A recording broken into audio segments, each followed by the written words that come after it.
And then he left. That's why they have that open spot. So he wound up leaving. Maybe. All right, have a good night. All right, Rob. All right, have a good one.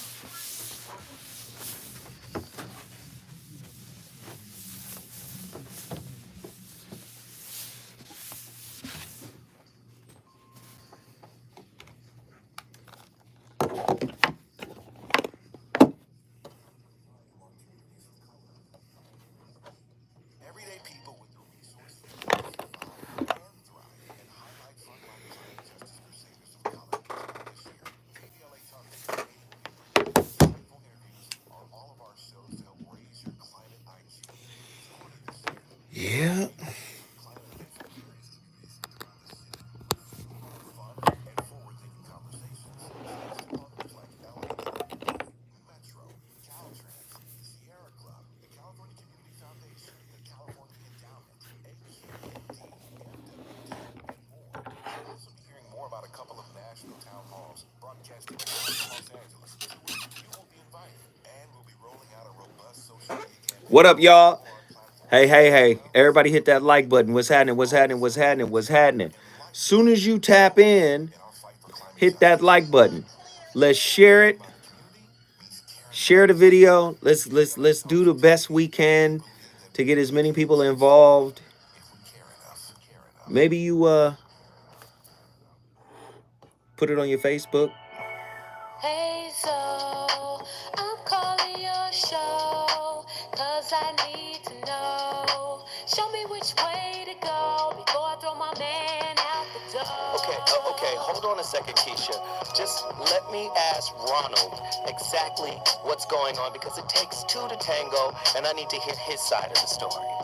So she's driving me insane, got stress heavy on my brain. She keeps playing silly games, man, I'm about to bring the pain. We seem to fuss and fight every day and every night. What up? What up? Please give some advice so we can see the light. See the light.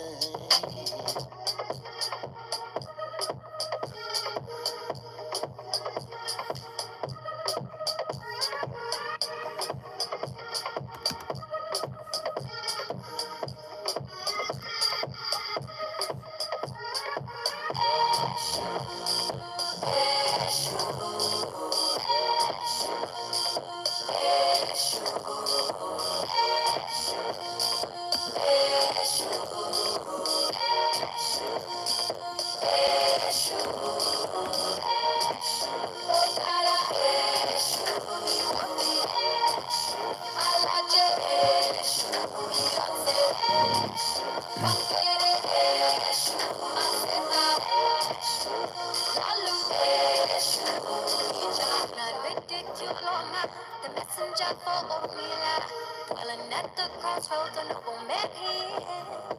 What up? First gatekeeper, pathfinder, path leader. He's a fighter, shapeshifter, and he'll protect your home. With the eyes in the front and the back of the head, to chase away evil forces. Maneuver, he can be there instead, so long as you bring the offense. He's got the ashe I can't deny. I am a witness, I testify. This song, my oniki, my sacrifice to the one who can do and undo. Eshu, Eshu, Eshu, Eshu. Ron, it's Dr. Romani. So we always have lots of people talking about emotional regulation, emotional regulation. Let's talk a little bit about that. One thing we know is that narcissistic people cannot emotionally regulate. And one of the biggest problems, and I'd say the biggest issues in narcissistic relationships originate from the fact that narcissistic people are so dysregulated. They either scream and yell if they don't get their way, or they give you the silent treatment. And long story short, that is how we end up with the eggshell walking, the balancing on a razor that characterizes just about every antagonistic or narcissistic relationship. If you have been in a narcissistic relationship for long enough, or you grew up with a narcissistic parent, you never really got healthy models of regulation. And as a result, raging, screaming anger can become normalized, or any form of anger can become terrifying. Alternately, your fears of abandonment may have been stoked by a parent who expressed their anger through withholding or withdrawal anytime a parent didn't get their way. So from a very early age, you became masterful at completely and utterly catering to the needs of other people. So that may leave you wondering if all I've ever seen, or most of what I see, is dysregulation or unhealthy regulation. What exactly does healthy regulation look like? Now, if you've never really been in a relationship where that is happening, or you even struggle with it yourself, that may be a big question. By and large, most survivors of narcissistic and antagonistic relationships overregulate. You keep it all bottled up, right? And that definitely is going to take a toll on your physical and your mental health. It's not a bad strategy, right? There's no point in speaking out in the relationship, so the overregulation may be the only way to stay safe, and in fact, speaking out may even make things worse. So maybe for a lifetime, you learn to push it all down, and even find that you're not even able to cry or let out emotion in any way, and you may feel quite distanced from how you feel or even what you're allowed to feel.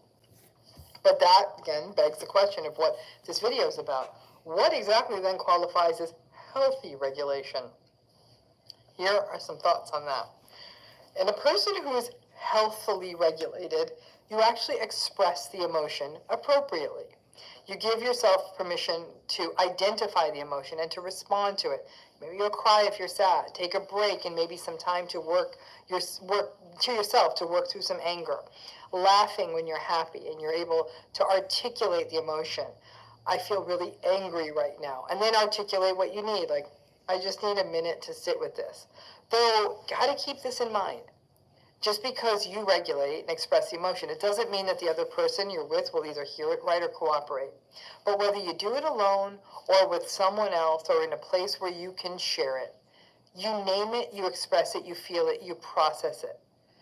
Not any way you want, that's what I mean by the sort of appropriate, but you express it, you feel it. Man, Dr. Romani, man, she be cooking. The VOR back in the building. It's Monday, you already know. And already January is over. Just that quick. Just that quick. January is over. But you know what's not over? This conversation that I have on a nightly basis. And tonight is no different. And I'm just going to say this. The people who listen to this show are really intelligent people because the topics that they give me just blow my mind. You know, I'm laughing at the creativity, but the topics, you know, encapsulate these aha moments as well. Somebody sent me this topic and it fits what Dr. Ramani is saying, but it also is going to sting a little. They called this emotional dysregulation. They called it the emotional colored section. You say, what are you talking about? Well, you know, emotions color our perceptions. They color our perceptions, but at the same time, if you think about the colored section back in the day, you know, my parents and their parents, they were sequestered. The colored section is over there. This is the black water fountain, and this is the white water fountain. And the person explained to me who cultivated this topic, they said, well, the emotional colored section is segregating your partner because you don't know how to regulate. And I was like, yo, that's quite heavy. I'm going to do it. The emotional colored section, a deeper look at how unregulated emotions can become the Picasso of our perception of self and others. Heavy stuff. Have you become emotionally segregated from your significant other because of your inability to regulate your emotional states that wildly color your reality/perception? 1-800-920-1580. Dr. Ramani laid it out really flat in terms of, have you experienced somebody who just goes absolutely emotionally ballistic when they don't get what they want? What is emotional dysregulation? What contributes to emotional regulation? True or false? Starting to build awareness around what activates an emotion is a very helpful tool to support you in managing your emotions. I want you to read, I want to read that one more time because I want you to take that one in. True or false? Starting to build awareness around what activates an emotion is a very helpful tool to support you in managing your emotions.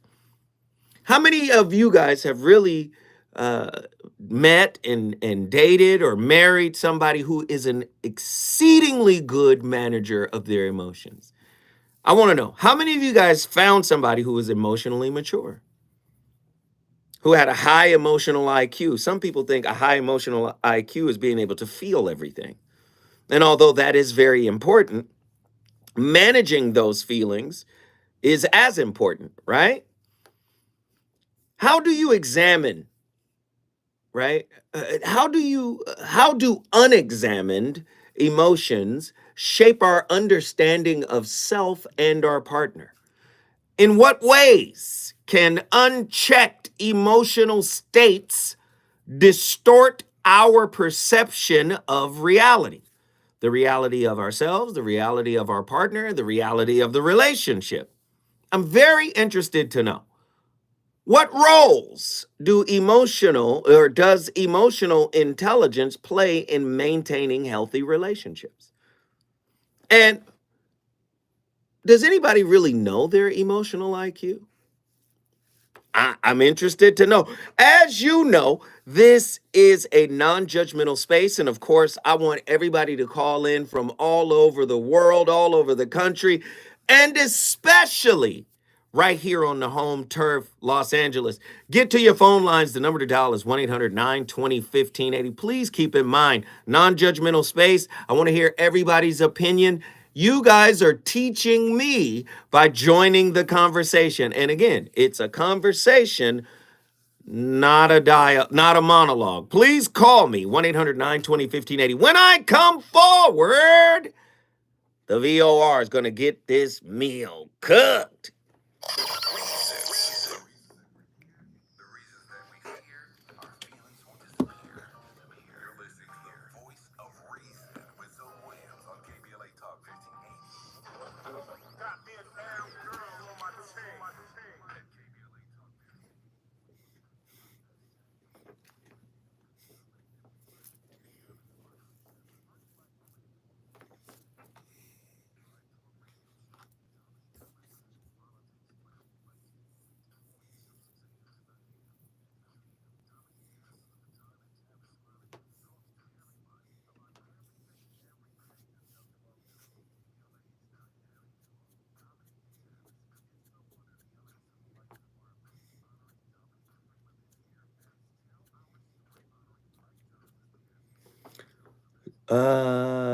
Doing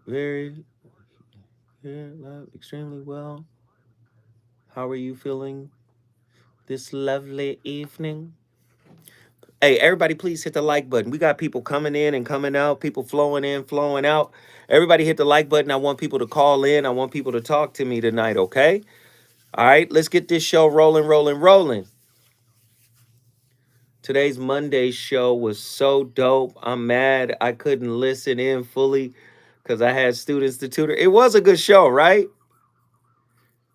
I wanted to switch it up on y'all today a little bit.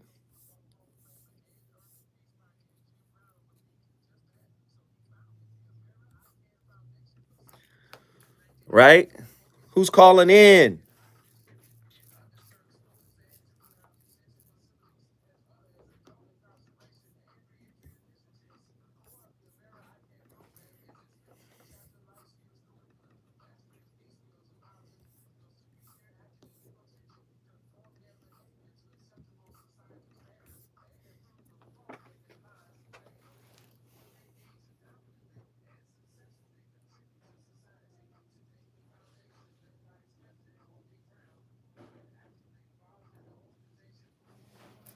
It's Monday, y'all. I missed it too. I was cooking lunch, but we will catch the recording later. So, no, it was a good show. I brought in my homeboy who's a music producer. I brought in Ray Grady.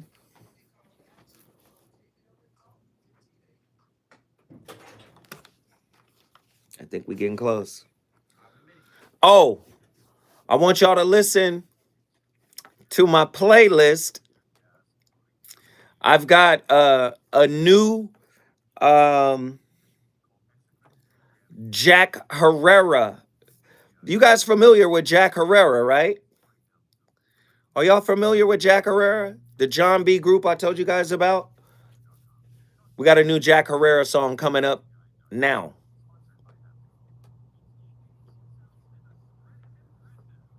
I want you guys to tell me what you think.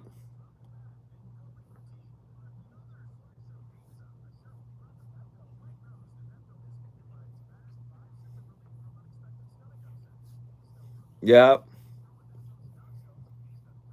Oh yeah, bro.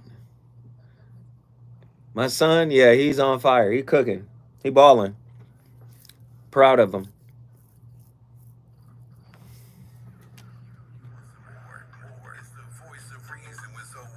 Listen.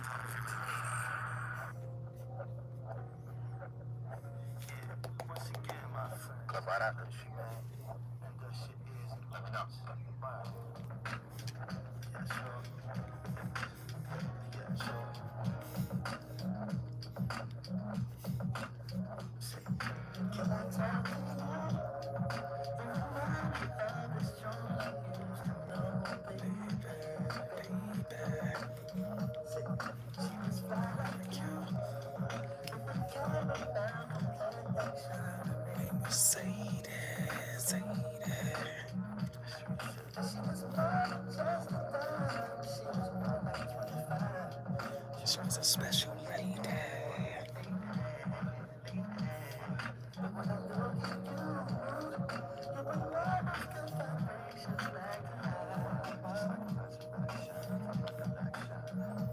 It's like Deja.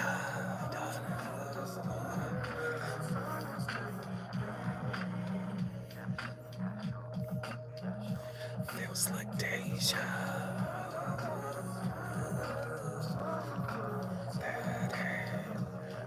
It's Deja vu.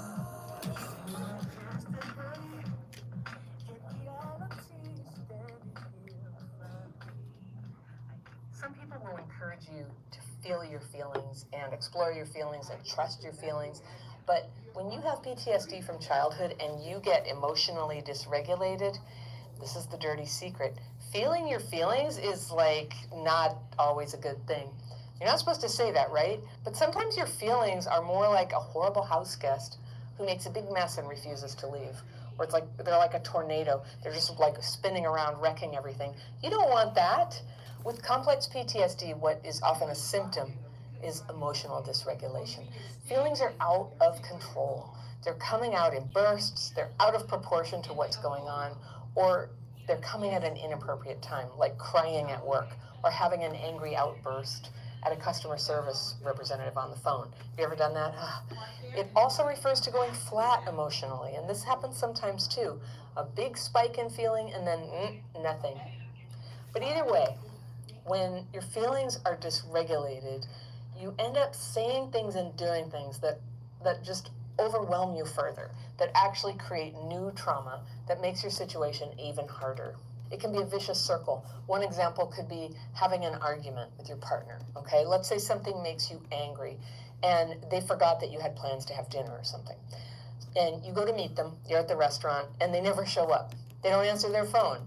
And you feel stupid and humiliated just sitting there. And the feelings start to sort of well up, and this abandonment feeling starts going. And eventually you go home where you find that they're sitting right there watching TV. Let me just give you my opinion before I, get to the phone lines real quick. And I've learned this the hard way, man. You want somebody to feel their feelings, the environment has to be safe. It's hard for people to feel their feelings in an unsafe environment.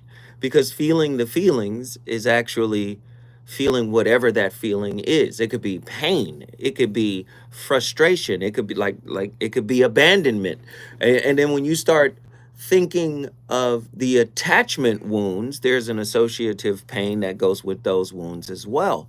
So, and like I said, I've learned this through trial and error. Like, people, first off, even if you're in a safe environment, feeling your feelings, man, it's not really fun. I don't. Let me just give you an.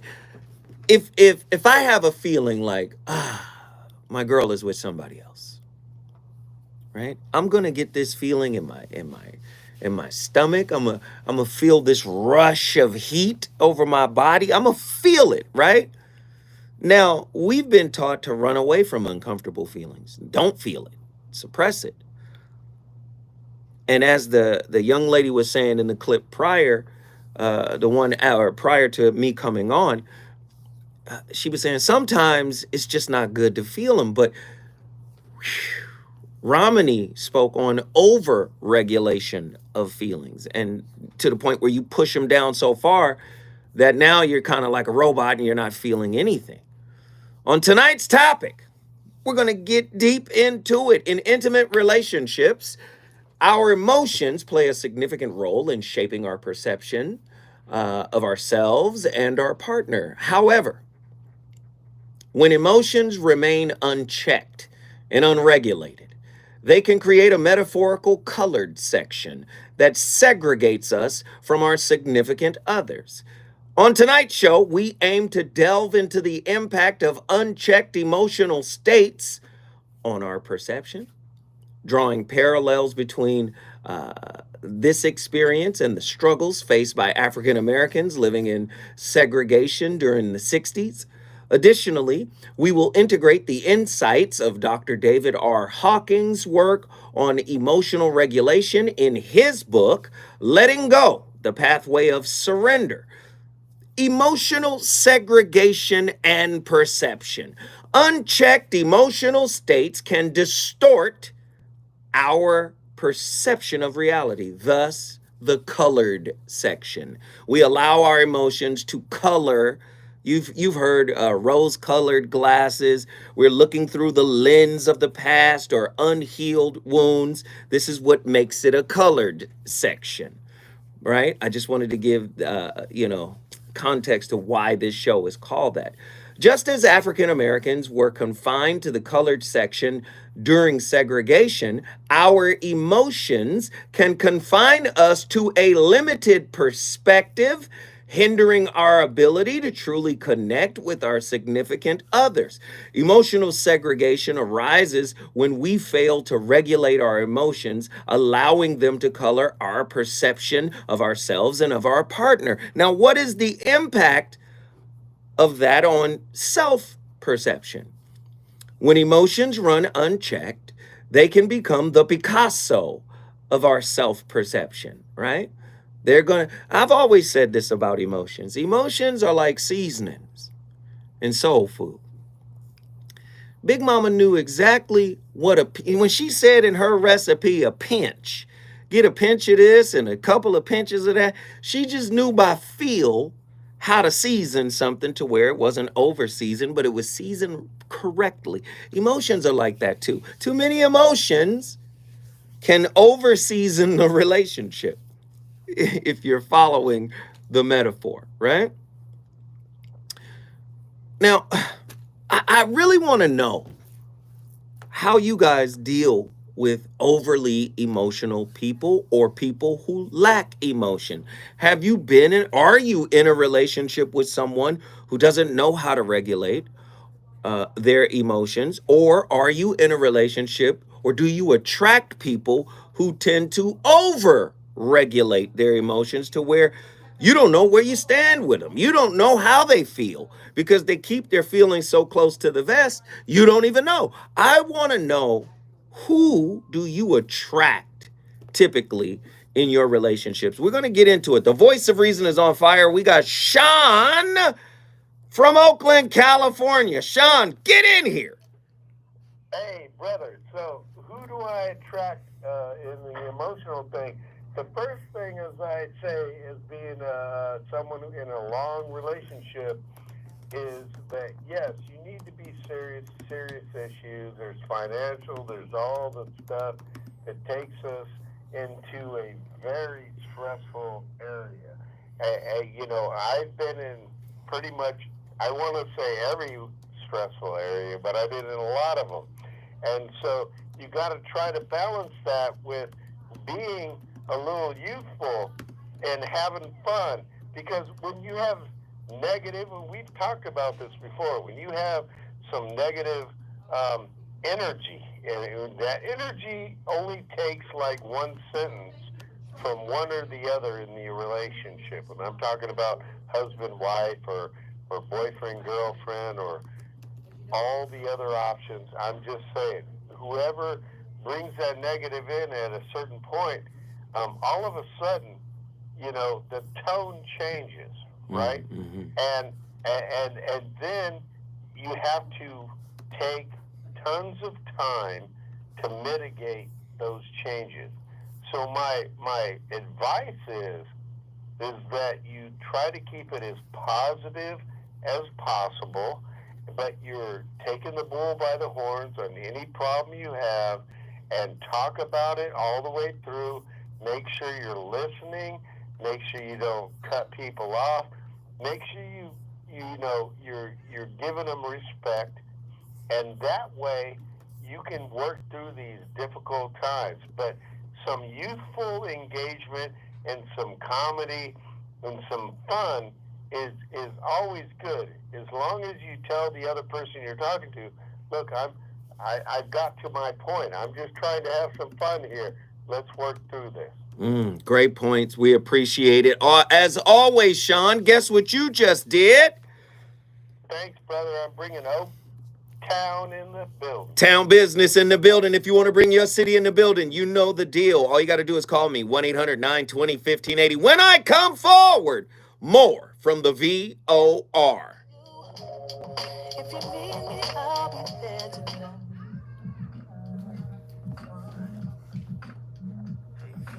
Deja. Da-da. It's standing up.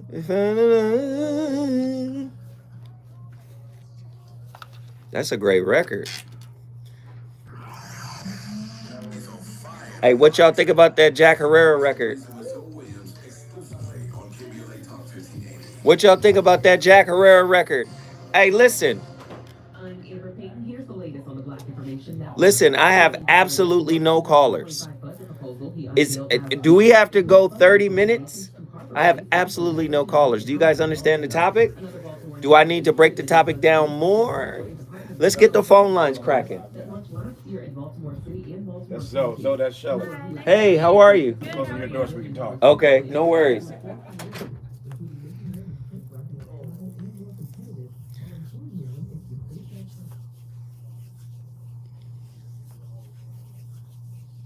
You didn't hear it very well. Okay. That album is fire. Downloaded it years ago. No, but that's a new. They got 6 new songs on I don't know if it was recorded back in the day, but they have 6 new songs on Apple iTunes. And that particular record was called Deja Vu.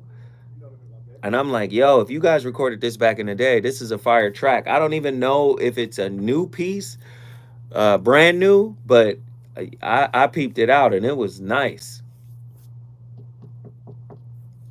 It was nice.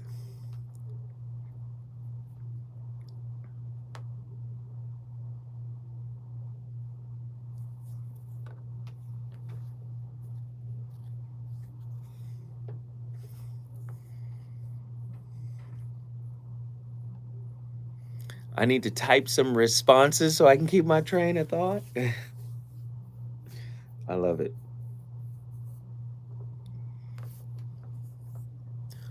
How's everybody doing tonight? Hey, who is that who hit the super chat? Hey, Mike Trenton. Mike, thank you. Thank you, Mike. Hey, and if there's anybody else in here who feels like doing it, please do it. Hit the super chat. We're 30 minutes in. Mike Trenton got us to $5. Can we reach our goal tonight, which is like $100? Can we get everybody to support the channel? It's nearly 40 people in here. If everybody dropped $3, $5, we would hit that mark expeditiously. And I want to talk to y'all. What did y'all think about today's So What show? I loved, I brought in, like I said, I brought in my homeboy Shafiq Hussein, who is a music producer. He produced Erykah Badu's America album. One of my favorite records on there is Master Teacher and Soldier. I like those records. And then we had Ray Grady. And he might not want me to say this, but I'm going to say it anyway. I want each and every one of you guys to pray for Ray Grady. I mean, like, really get on your knees and pray for Ray Grady, if you can. Because what he going through, he didn't even have to come to the show. I can't even believe he actually came to the show and participated. And you know what I'm saying? Like, I'm looking at some of the comments and people talking about this and that and this and that and blah blah blah, and it's like everybody got you don't know what people be going through. You really don't. The man lost his mama today at 5 a.m. Lost his mama. See, what you don't know, he been taking care of his mama. You know, doing right by his mama, doing what good sons do, standing by his mama, supporting his mama. You understand what I'm saying? Lost her today. So you know what I'm saying? Like somebody come into the chat room, oh, he ain't funny, he ain't this, and he ain't that. It's like you remember how people was treating Chadwick Boseman? Oh, he delicate. Actors was saying he delicate on set, and he this and he that. That's because you didn't know he was fighting cancer. Like sometimes, man, just be quiet. You never know what somebody is going through. You never know.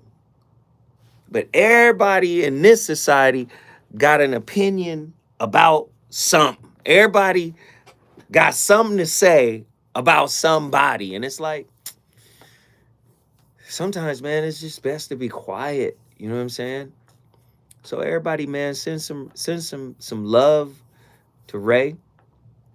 It's a good brother. Send some love to that brother, man. I lost my mother in 2009, and my life has not been the same since 2009. Do you understand me? So that's one of those things you never really get over. You understand? Like that's something you never really get over.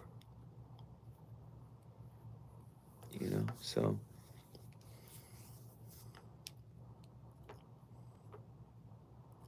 morning show was hilarious though. We had a good time. It was deep. We got into a lot of topics and it was good stuff. So oh, here we go.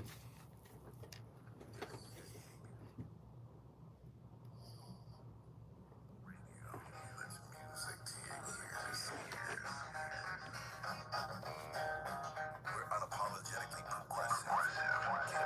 KBLA Talk 1580. You're listening to the voice of reason with Phil Williams. Only on KBLA Talk 1580.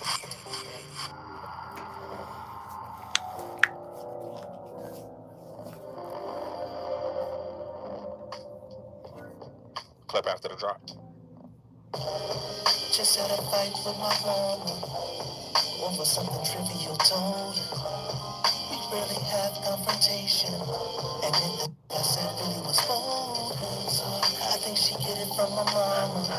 Her bitterness passed down from home. Tip attack when I'm coming out of trauma. She too defensive to listen, I'll call so. But I got problems. You got the type of advice that I need. I couldn't get through on the emergency read. They know it's hard enough the time that I need. Between working or being so crazy. What's the time zone difference? Don't make no reason. So I figured I'd call it early. Turn my life down, mercy. I got through. You tuned in. Yeah, yeah.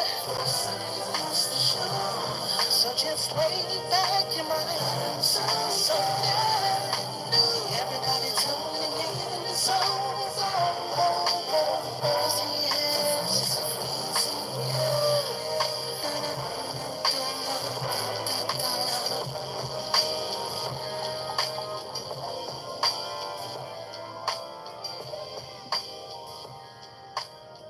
There's this idea out there that to heal from trauma, you need to feel your feelings. And some people will encourage you to feel your feelings and explore your feelings and trust your feelings. But when you have PTSD from childhood, the problem isn't always that you don't feel what you're supposed to feel. More of the time, I think the problem is that you do feel your feelings too much. They get overloaded. And I can show you how to reel that back into a healthy balance. It's called emotional dysregulation, and in my opinion, it can do even more damage than being out of touch with your feelings. Your life can get dominated by your emotions. Are you familiar with that feeling? Your relationships get dominated by your emotions. Your career gets dominated by your emotions. And being so emotional, like having feelings that are inappropriately intense by most people's standards, or when you get emotional at inappropriate times, that's not something where feeling your feelings is the solution. In my view, emotional dysregulation really is kind of like a wrecking ball, or like a tornado that spins around and wrecks everything in its path. Where's it going to go? You don't know. It just sort of comes up out of nowhere and boom, starts destroying things. Sometimes emotional dysregulation goes in the opposite direction, and it just sort of like it's like a light bulb, where all of a sudden it glows really brightly and then goes out. It's dark. There's nothing. You're not feeling anything. Blazing light, nothing. With complex PTSD, what is often a symptom of emotional dysregulation is that flatness after a big outburst. So you might be familiar with some of those patterns. Feelings go out of control. They're coming out in bursts. They're out of proportion to what's going on, or at an inappropriate time, like crying at work or having an angry outburst at your internet provider when you're on a customer service call. And it also refers to going flat emotionally.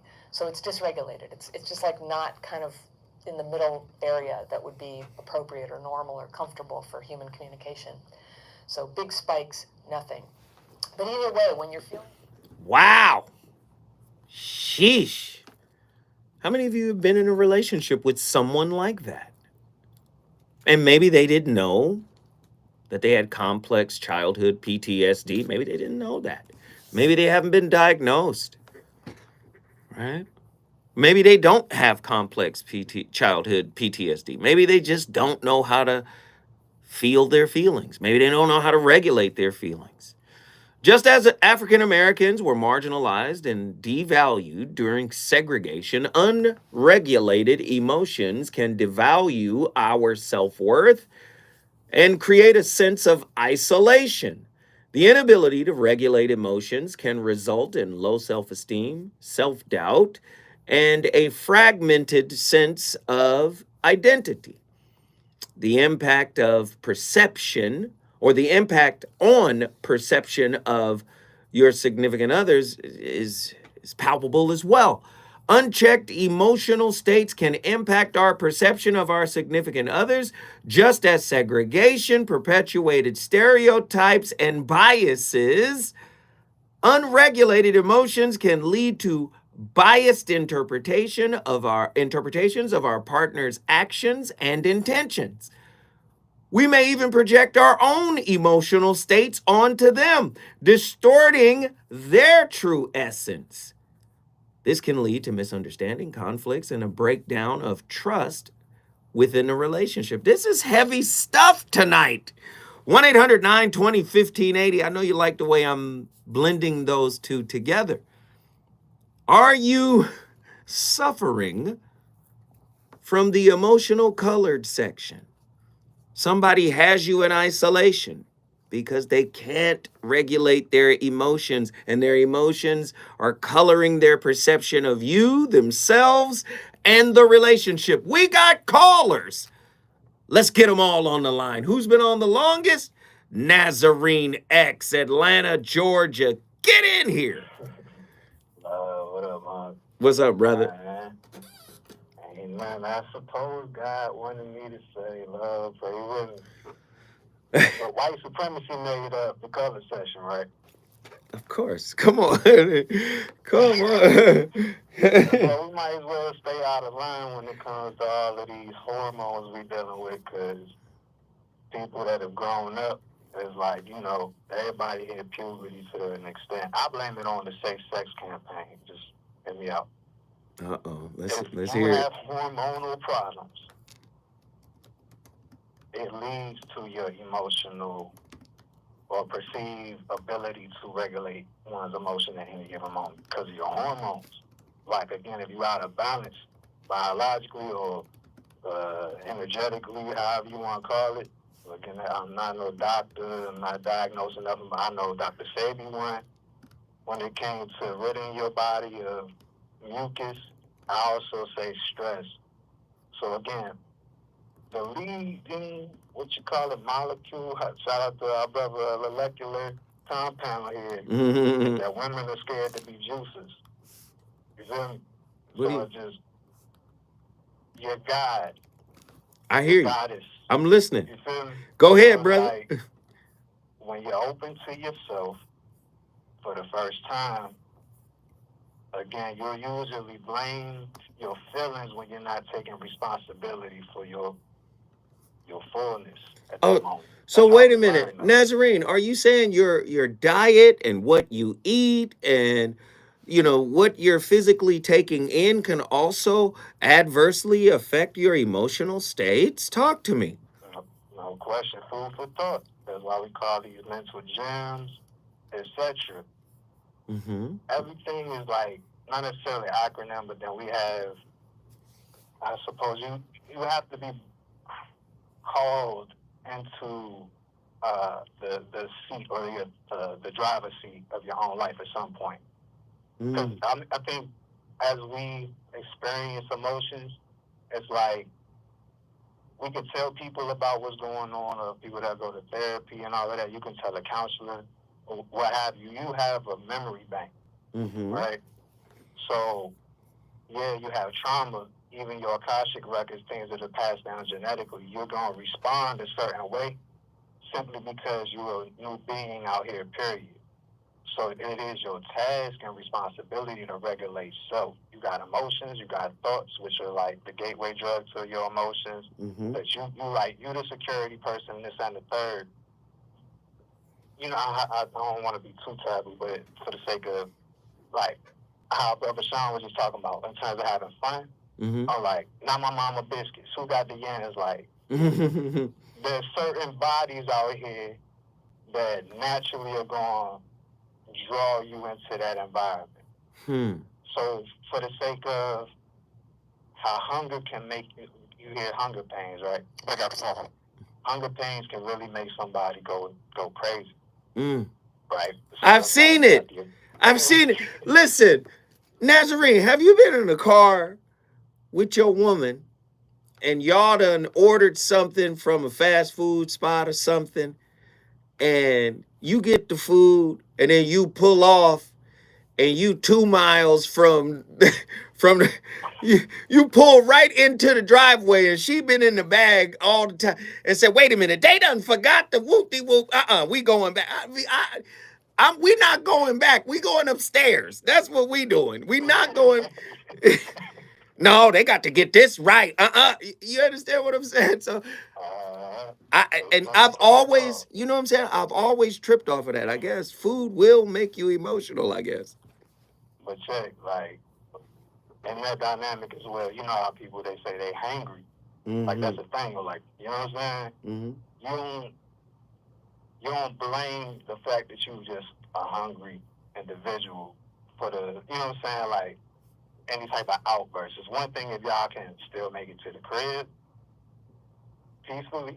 Mm-hmm. You feel me? Like, it's another thing where some people have to grow through a certain situation where, whether it could, well, I want to put the caveat of maybe she's pregnant, right? Then there's that. Wait, hold tight, Nazarene. You cooking, brother. Stay with me. When we come forward, we going back to Atlanta, Georgia, but we also got one of our favorites, Denver, Colorado. Yeah.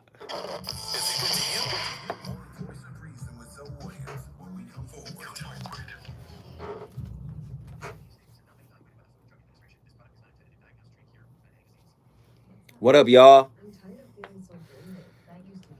What up, what up, what up, what up, what up, what up? Hey, y'all, listen, we almost an hour in. We $15 on the super chat. I would love to hear from Pretty Brown Mimi. Let's go. Let's go. I would love to hear from Attila. Let's go.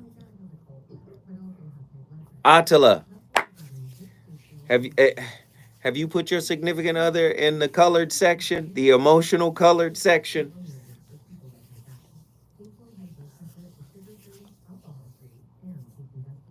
I'm interested to know.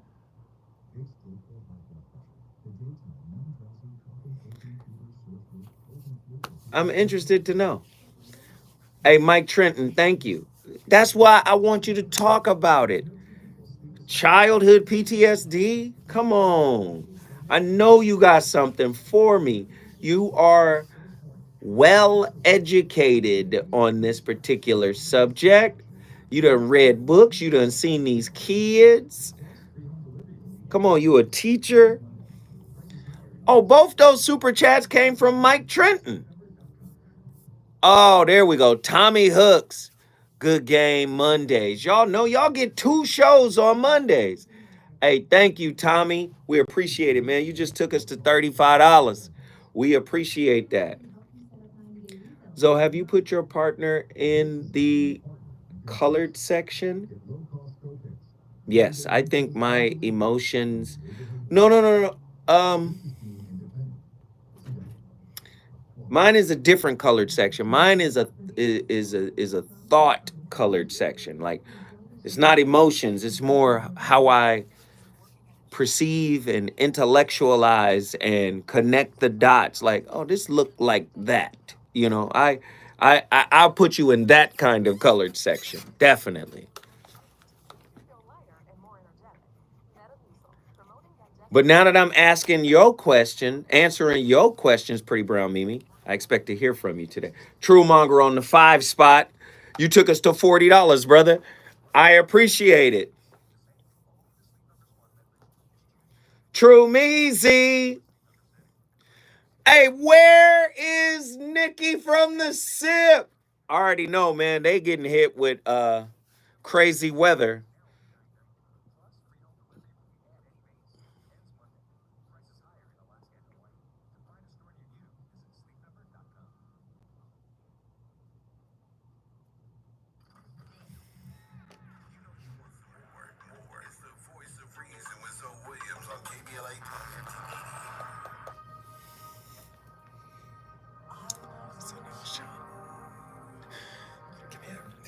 Cause you know I'll never regret.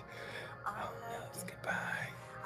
Season, give me a reason, cause you know I'll never part. Love goodbye, and together we'll fly.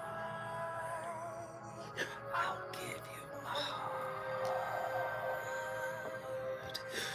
No place too far from right.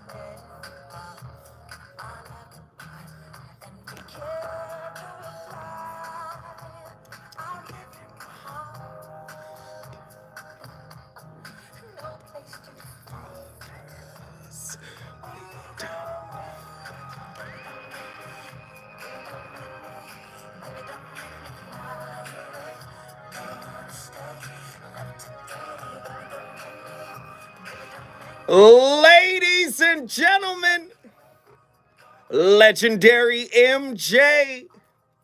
So let me just give you the background on this real quick.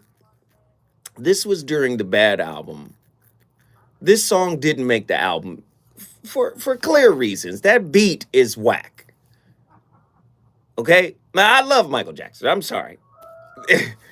I love Michael Jackson. That's why I'm playing the record right now. You probably ain't heard it. But what's fire about this record is this hook. Play that hook.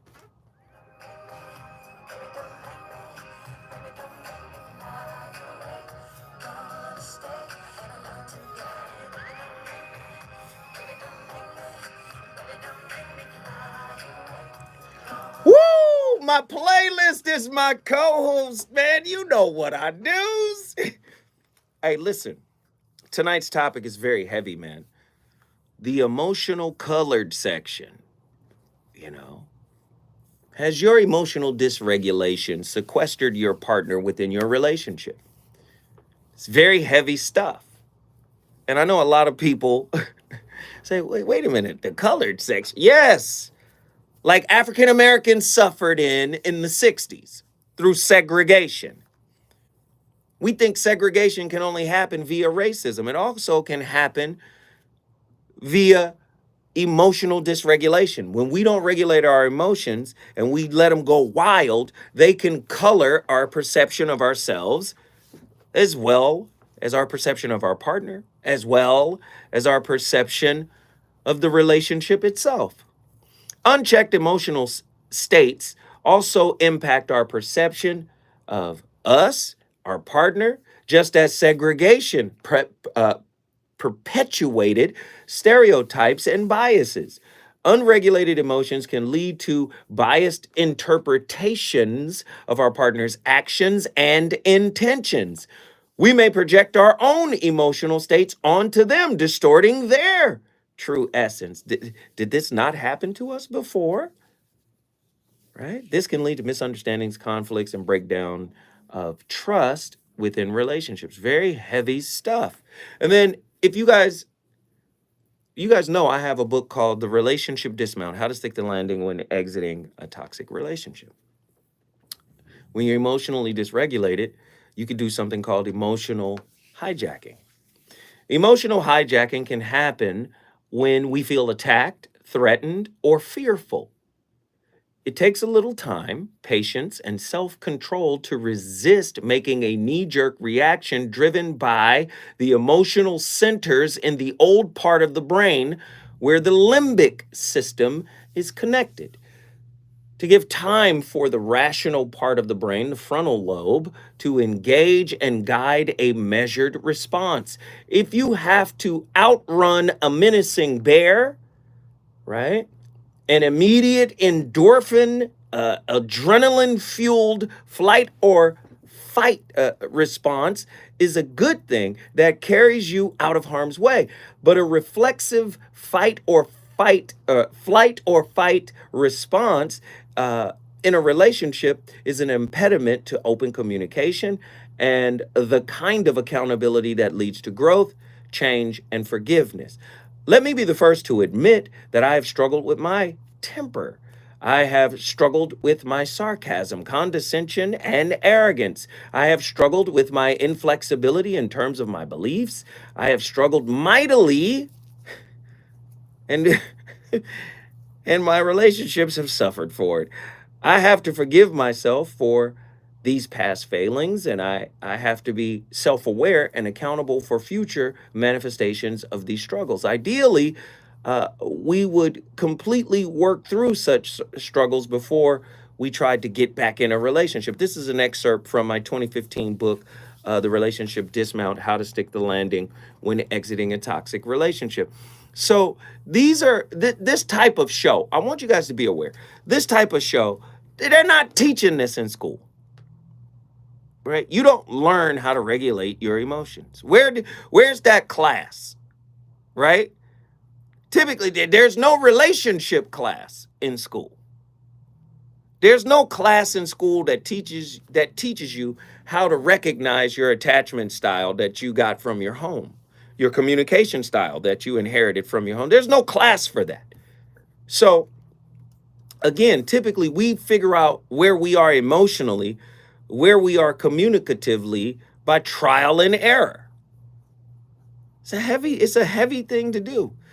So I would say many of us are experiencing people that could put us, because they don't know how to regulate their emotions, that they could color, their perspective of us and their perspective of themselves. We've got callers on the line. Let's get them all in here. I want to talk to everybody. Cali Soul, Denver, Colorado. Nazarene X, that's right. Nazarene, finish your thought, brother. You got 1 minute and 30 seconds. Alright, so like Cali Soul, I'm glad she on the line because she usually got them some edibles on her. Oh, yeah. We talk about Yes. food, nourish the children. Yes. But education should start at the home. You feel me? So home is where your heart is, and I just basically would say with this whole child thing, again, it's one thing to raise the child within first before you actually interact with someone as a so-called adult, because I think that's basically, it always going to come back down to somebody proverbial lights turning back on, like the clip lady was talking about. But once your lights turn on, you mature and you're an adult, you learn how to feed yourself. Like children that have that food fight, whether it's mental gems or all they want is just cookies and sweetness and stuff like that, they haven't learned what's good for them as well. You know what I'm saying? So I think it's arguably like. Wait, brother. Wait, brother. Just hold tight when we come forward, because you cooking, and I just hold tight. When we come forward, more from Nazarene X, and we get to the rest of the callers as well.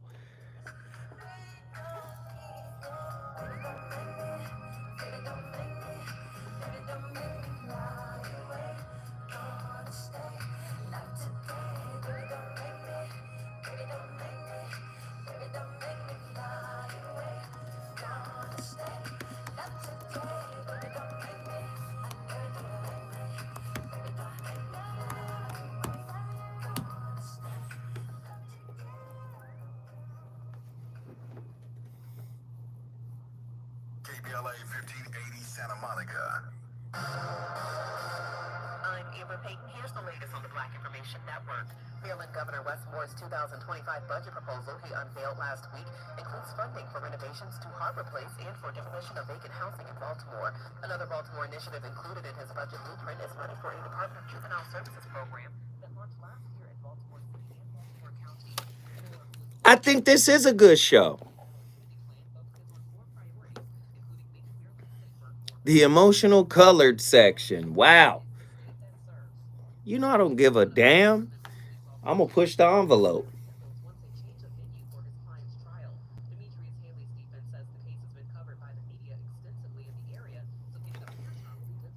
Good.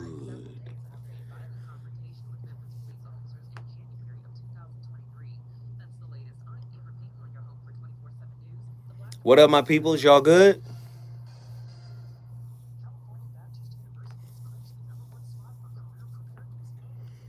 Nikki from the SIP, I hope you in here. Zoe got that Stephen A. Are you crazy? I taught my son how to shoot. I'm a lefty too. Got that guide hand right here, elbow straight. Man, lock the elbow, bow, snap the wrist, bow. Is you crazy? Don't get it twisted.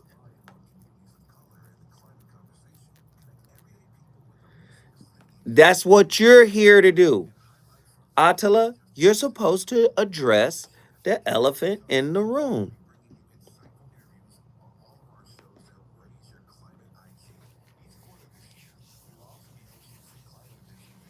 And that first hour flew, man.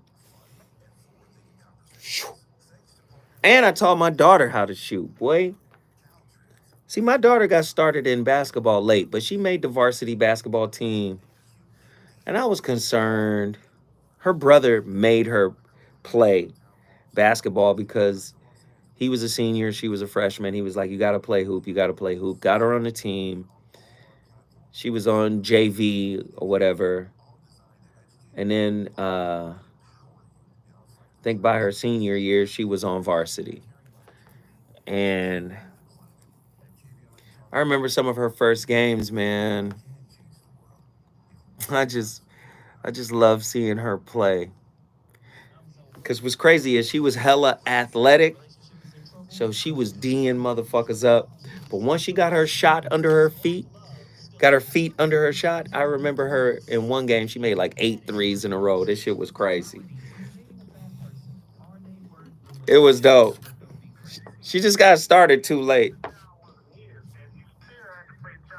It's a very heated topic. How is that right? Mama's baby, daddy's maybe. I just have so many questions I want to ask you. I was like, is there something wrong with that? He told me he had a vasectomy. I'm pregnant. Betrayal has been committed. Hit you with a bad touch routine. How does he maintain his humposity? He likes it when it pinches my lip. Why can't you open up, brother? I'm a karate man. Karate man on the inside. They don't show their weaknesses. Yeah. How do you write women so well? So William, Reason and accountability. the voice of reason. So in this video today, I'm going to talk to you about tips for fearful avoidant attachment style. And one of the first tips that I really want to focus on in this video specifically is to practice for the fearful avoidant separating feelings from thoughts. Okay, and what does this mean? Well, I'm going to go into it. So fearful avoidants can basically be big feelers. They tend to have a lot of emotion and a lot of triggers at times. And usually this is because this attachment style is most associated essentially with a lot of traumatic imprints from childhood or earlier relationships. So sometimes it's easy for the fearful avoidant to feel like in a relationship, all of these triggers sort of get activated and they can feel like they're sort of in this roller coaster of emotion. And one really important tip is that when we sort of merge our feelings and thoughts together, we lose control even more of both our thoughts and our feelings because we haven't been able to make a clear distinction. So you want to practice separating your feelings from thoughts in the way that you communicate to yourself and to others. And language affects the brain quite dramatically. So when we confuse our feelings with thoughts, then we don't really get to figure out what's going on inside of us and emotionally regulate more effectively. So think of the impact when you say something like, I feel like I can't do anything right. We say I feel in this situation. I feel like I can't do anything right. But this isn't actually your feeling. The feeling here would be anxiety, stress, sadness, helplessness, or whatever other emotions you might experience as a result of the statement that you think in your mind or that you say to somebody else. So the statement itself, I can't do anything right, is your thought, and your feeling is the emotion that's accompanying it, whether it's the anxiety, the stress, the helplessness, the sadness, or whatever version it is for you. So the thought in this case, since it's I can't do anything right, when we merge the two, we lose our ability to actually look at the thought and even decide if this thought is true or if this is just some sort of painful interpretation the mind is making to try to feel like. When you start to peel back the onion of relationships, you start to realize, man, there are a lot of compartments and a lot of spaces and places that we are just really not prepared to deal with. A lot of it is like breathing. We just get together and just be, right? And we're really unaware of all of the machinery underneath the hood of relationships. Like this emotional machinery is deep when you start to think about it. Like that was Thais from her YouTube channel, and she is breaking down the perspective of the fearful avoidant and how they process their emotions. People who have the fearful avoidant attachment style. And again, how many people you know actually know what their partner's attachment style is? And I started with their partner because I know a lot of people have no idea what their attachment style is, right? They just don't know. And so how are you in a relationship and you're unaware of your attachment style and their attachment style? You're unaware of, everything that they've kind of inherited from early childhood. You're just vibing. The vibing part is easy, but the vibing doesn't turn into thriving until you reconcile what is hiding. Did you hear that? Somebody go meme it. the vibing doesn't turn into thriving until you reconcile what is hiding. So don't get your hopes up and think the vibe is going to last forever. It's probably not. There are things that must be confronted, there's things that must be reconciled. And a lot of times there is fear. We don't want to feel, you know, whatever happened. We just want to move on. You know, it's very important to do this work. Relationship is inner work. And you know, it's not about your partner, it's about observing yourself without judgment to see how you show up in these potentially emotionally difficult moments. We got callers on the line. Cali Soul, Denver, Colorado. Oh, Nazarene. Nazarene, get in here, man. Yo, we got the Matrix glitching out here. Man, the Matrix is glitching tonight. Hey, give me your final thought. Look, we talking that guy talk at the end of the day. Like, it's just beautiful. No one needs to regulate what we intake or what we choose as like the source of what's sustaining us. So again, if you gotta approach yourself or your potential mate or even your partner at whatever time, like, look, son, show me your private parts right quick. That'll tell you a lot about your level of management skills. Right. And just keep on progressing. One love. Cali Soul, cook it up. Appreciate you, man. Hey, man, we love you. Atlanta is in the building because of you. If you want to bring your city in the building, you know the routine. The number to dial, 1-800-920-1580, Cali Soul, Denver, Colorado. Get in here. Cali. Are you good, brother? How are you, sister? I'm fabulous. What are your How you thoughts? doing? I'm good. What are your thoughts on tonight's topic? What's on your mind? Ooh, that nugget that you just dropped. You said the vibing won't aspire to thriving until you figure out what's hiding. I'm gonna need your ass cap number, brother, because I'm gonna have to. You just ghost wrote for me. Credit. Right. You're going to have to go on put me on the record. I'll put you on there. Now, before I forget, because you just said Atta was a teacher, she works with the babies. So I want to direct this question to her. Outside of in the home, what the parents teach, in regards to education, when is a good time to teach children, to have a course that teaches them how to work through their emotions? I you know, as a father of 3, Okay.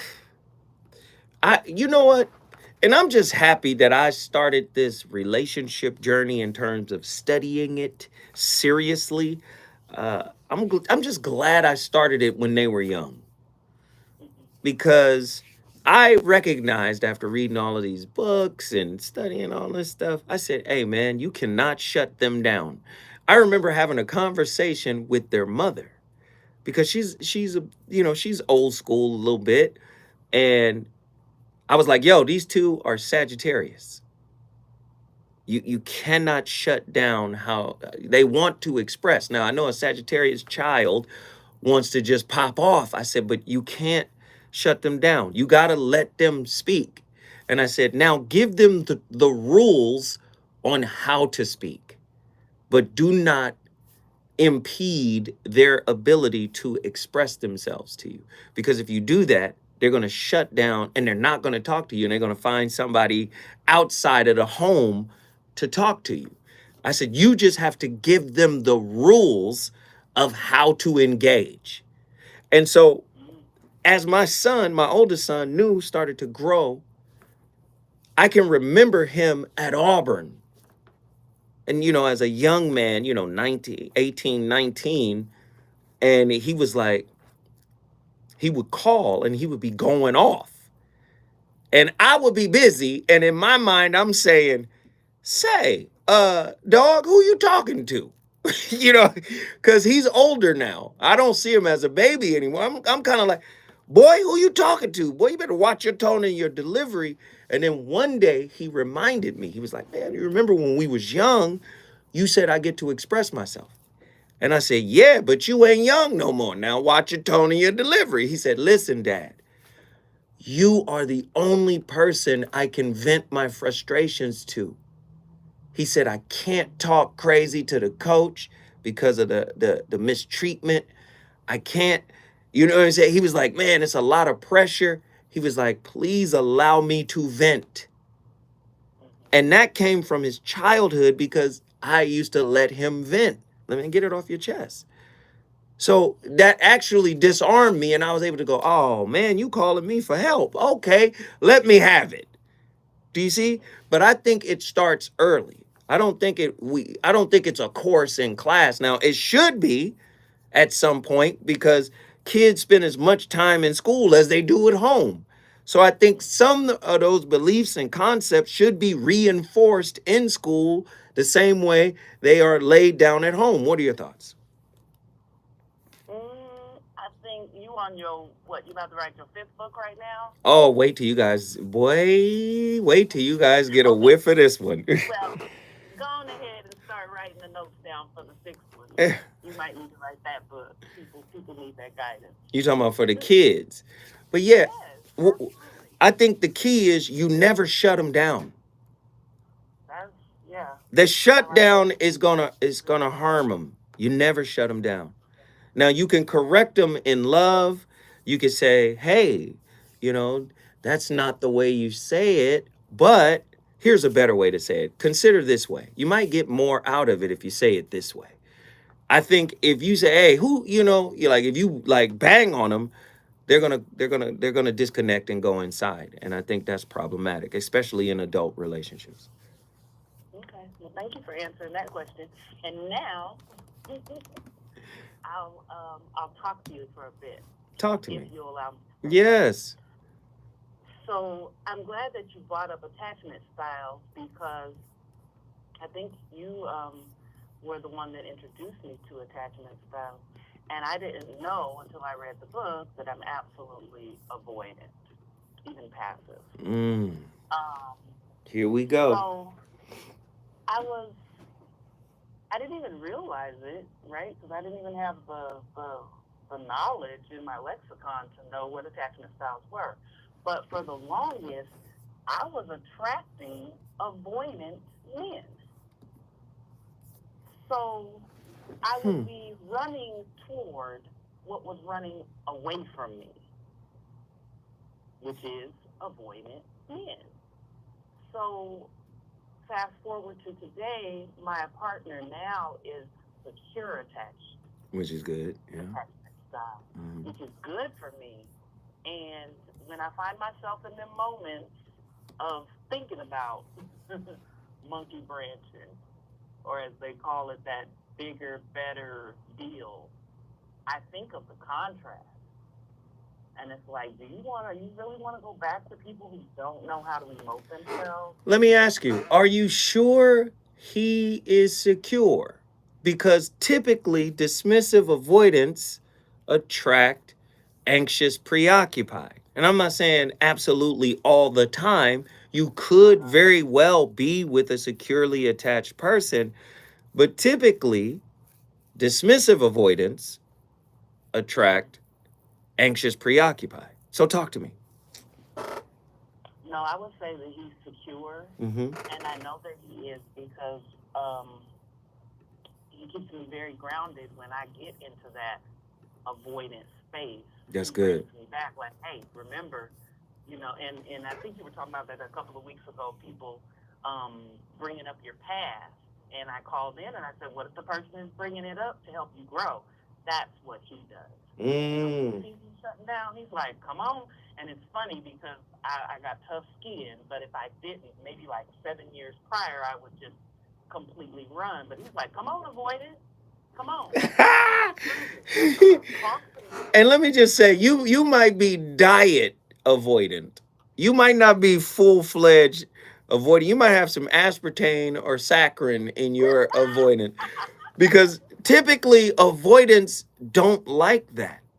Like you can't really like a dismissive avoidant. You say, "Come on, avoidant, don't disconnect." That to them, that's an affront. That's like, oh my God, you're getting in my space. I mean, because remember, the dismissive avoidant is used to self-soothing. They have a lifetime of soothing themselves. So typically they're not very accepting of somebody coming in to try and help them, through this process. They're used to doing it alone. So like I said, you might have healed more than you think. Do you understand what I'm saying? Because typically Absolutely. avoidance ain't with that. Yeah. Absolutely, I definitely have healed. But what have I told you before? I take my generational assignment serious. There we go. So Come on. when it hurts, I say ouch, and I'm like, okay, why did it hurt? What is this that you don't want to move through? What is this that you don't want to see? So yeah, I'm absolutely annoyed in those moments. And I do want to slip back into my avoidant, but like you said, I've had a lot more healing. Mm-hmm. And I still got more work to do. And the healing that has already happened is what sustains me and helps me not to slide back into that negative mind space and be like, no, this person is not attacking you. They're trying to elevate you. Do you want to go or do you want to stay? I love it. Callie Soul, come, girl. Is that your real last name? If it ain't, you better change it to Soul. I love it. You know what I'm saying? Guess what you just did, child?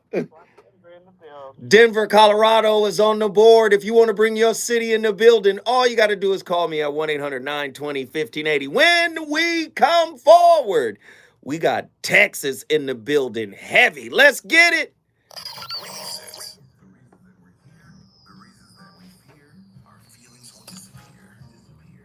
Cali be on fire.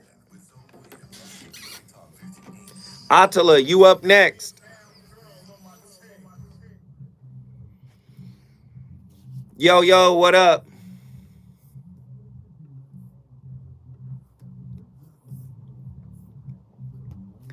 Hey, if you guys want to hit my super chat, please do so.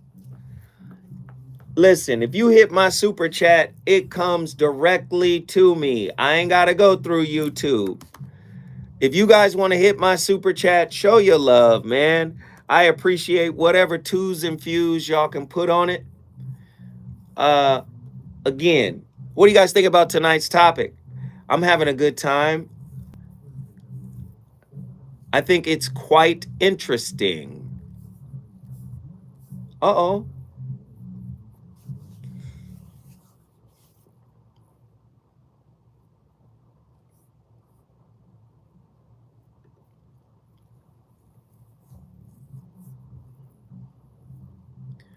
What is this? What is that? Camera receive completed.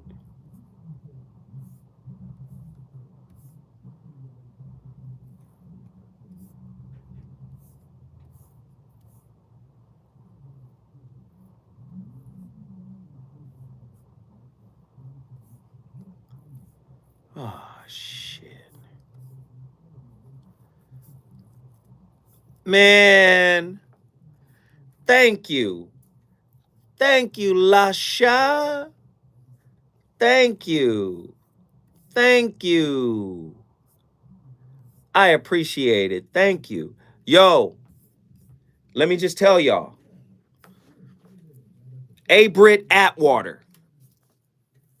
He came to meet with me yesterday at the Cigar Lounge. Cool brother. A. Britt, he's in the chat right now.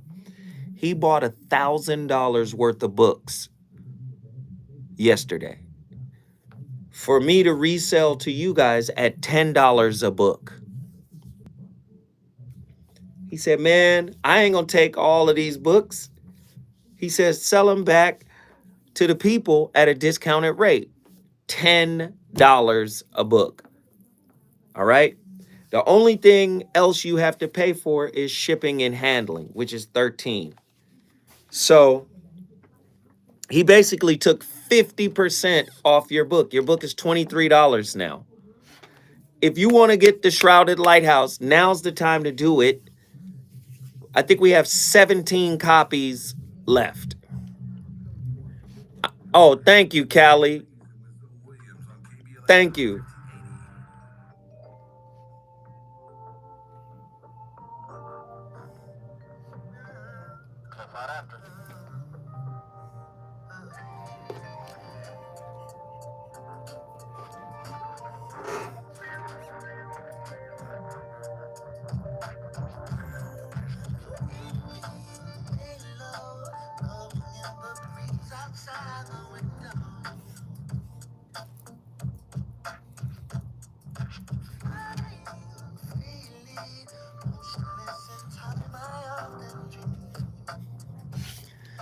That you were here with me. Yeah.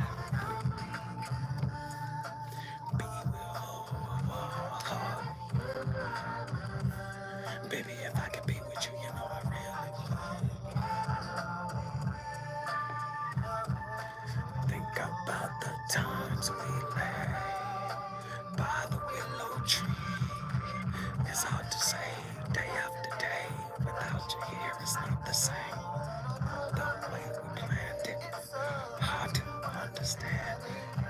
It's hard to say day after day.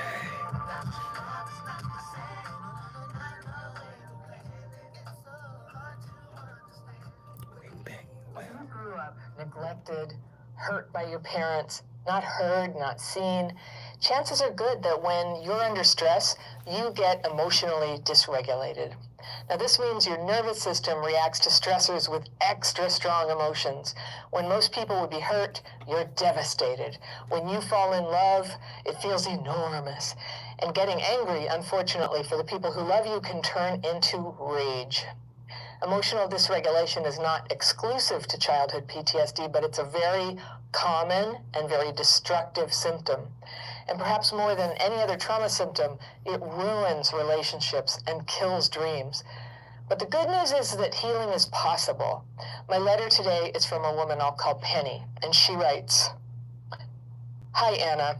I grew up in an extremely invalidating, abusive, and neglectful household. I've got a pencil. I'm going to circle things I want to come back to, but let's read through Penny's letter and see what's going on." She says, "My parents were alcoholics, divorced 13 years ago, and I suspect my father is a narcissist, and my mother is the definition of a histrionic personality. Every day was full of fighting and threats, and my sister and I often took care of my mother. There were times when we had to force her to eat, help her get dressed, etc., and there were even times we had to hide from my father, staying in hotels and friends' houses and not going to school due to threats. I wanted to write you because I'm in a fairly new relationship. I'm 23, he's 25. We met a year and a half ago online, met in person a little over a year ago, and decided to start dating. The same month we decided to date, I moved in with him. I know that things moved very quickly. I have a history of intensely abusive relationships, and this is the first relationship I've been in that I can say is safe and mostly healthy.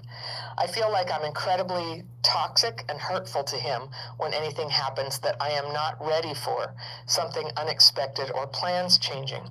I feel neglected or abandoned or invalidated even if my logical mind knows that it's nothing to start a fight over. He's very social and goes on trips with friends.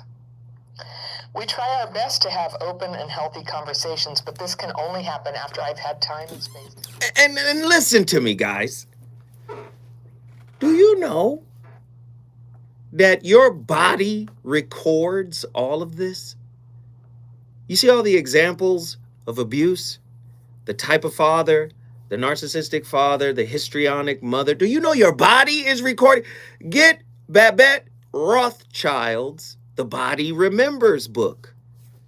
So in 2019, I wrote a book called The Holographic Relationship. And the reason why I did that is because I took this scientific principle about the holographic principle and converted it into a relationship principle, right? Hologram, holograph, holos, whole, grapha, gramma, writing, whole writing, holographic. Your whole story is written all over your spirit. and you put a mask on top of your whole story, and you think the mask covers the whole story, the Jungian mask, but it doesn't. Because in relationships, what's happening? Central nervous systems are relating, right? Trauma bonds are relating. Your whole story is relating regardless of the presentation, right? It can't be healed unless it's revealed. And most of us are in the business of concealing the truth about who we are. Do you understand? It's heavy stuff. Tonight's topic is deep, man. We got people on the line. Let's get them in here. Attila, Houston, Texas. Get in here. What's going on? What's happening? What are your thoughts on tonight's topic? Well, so one thing that I think hasn't been talked about is really what the source of all of this is: the angry outbursts, the dysregulated emotions in general. Mm-hmm. And it connects to the CPTSD. So, and I've experienced this before too. And the biggest thing is that it's called dissociation, right? So, basically, during those moments of being raised at, or whatever the case, abandoned as a child, your mind goes elsewhere.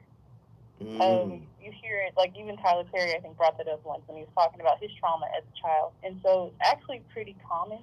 And so essentially what that leads to is it's like your detachment from your self-identity, but you still have that longing for connection. And so there's kind of like a battle. You're like in between worlds in a sense. And so entering relationships as an adult is difficult because all of that is kind of buried underneath. And we like to say subconscious, but it really is unconscious because you're not aware. This is heavy. Yes. So, and also wait, hold on. Stay with me. We got to go forward because, Lord, you just hit us upside the dome piece on our way home from Jones Beach. Jesus, let us process for a second. When we come forward, more from Attila.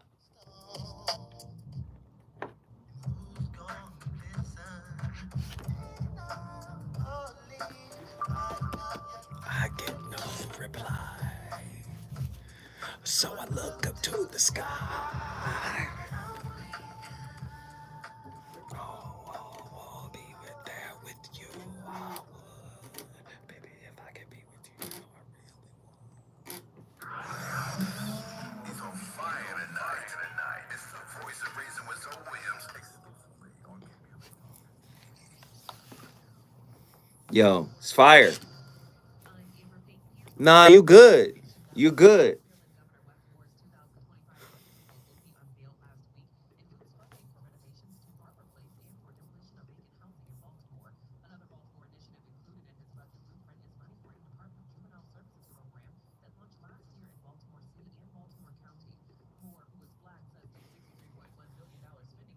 Yo, yo, yo.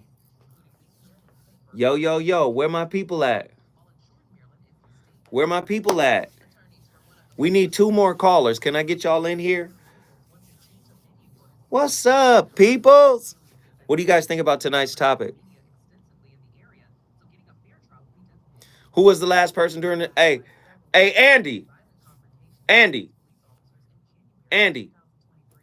Who was the last person speaking on the clip? The last clip.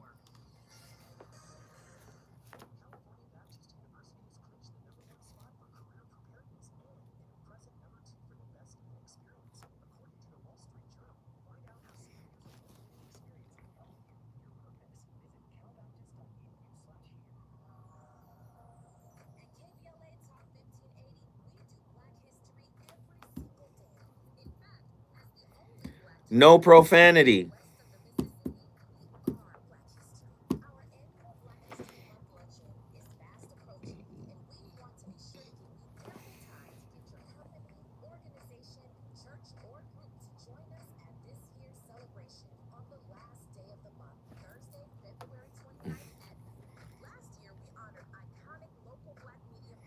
Thank you, Latoya. Excuse me. Thank you, Latoya.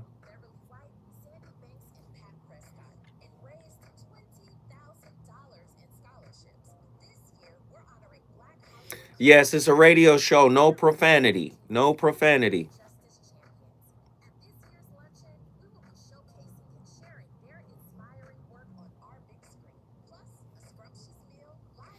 Why are you asking personal stuff? Pretty Brown Mimi said, "What's your attachment style, True Monk?" Crappy Childhood Fairy is the channel. But that's yeah. That's what Attila was talking about in the chat already. Crappy Childhood Fairy is the name of the channel.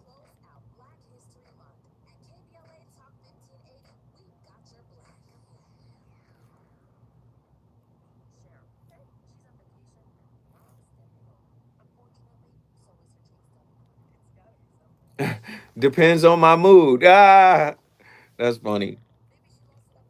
Mimi, what's your attachment style?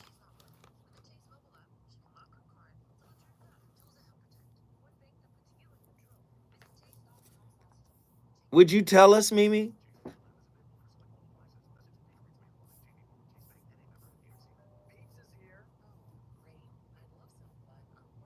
Her videos be hitting right in the chest. Yeah. Stomach pain or loose oily stools. It may not just be stomach issues. It could be a condition called exocrine pancreatic insufficiency, or EPI. With EPI, the pancreas doesn't release enough enzymes to break down food, but EPI is manageable. Use the simple Where's everybody? identifyepi.com and talk to your doctor. That's identifyepi.com. Sponsored by AbbVie. It's game day at Jim's house, and the spread is impressive. Mike's already done some damage with the hot wings, and now he's dropping back and going deep for another slice of pizza. But she ain't want to listen. Then she didn't answer my question. I just asked Mimi what her attachment style was. She ignored me. I thought Mimi was my friend.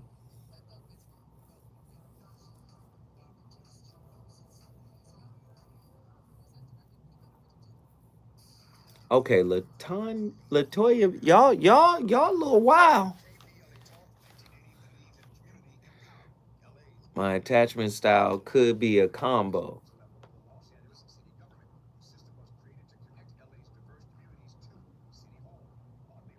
She says she doesn't know. I'm not exactly sure. Oh, okay, got it.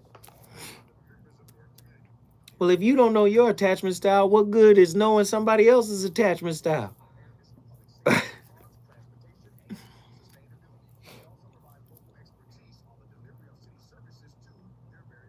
Anxious, preoccupied, Mimi. Huh.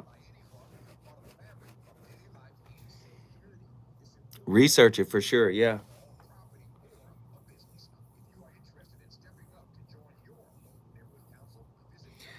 Hey, the Shrouded Lighthouse is $23. That's including shipping and handling. The book is $10. The shipping and handling is $13. The shipping and handling costs more than a book. We got 17 copies remaining at that price. Get it. Go to my website, MrZowhat.com.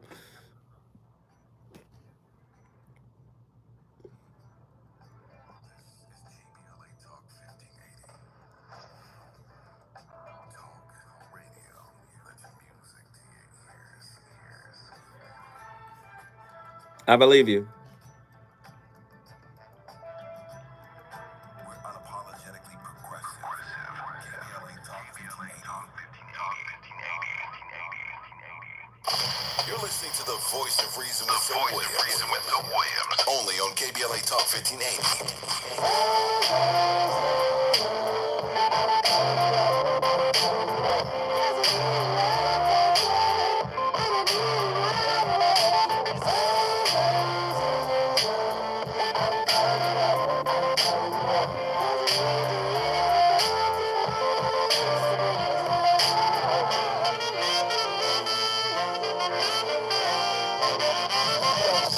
So I got this two-timing chick who got her revenge from when I was on my two-time tip. And even when I tried to correct it, she couldn't get past how she was disrespected. Neglected my effort, a third with no trust. Dirty games and affairs that be tearing us up. When things are picture perfect, is it really worth it? I have an idea, but I need to keep it slow.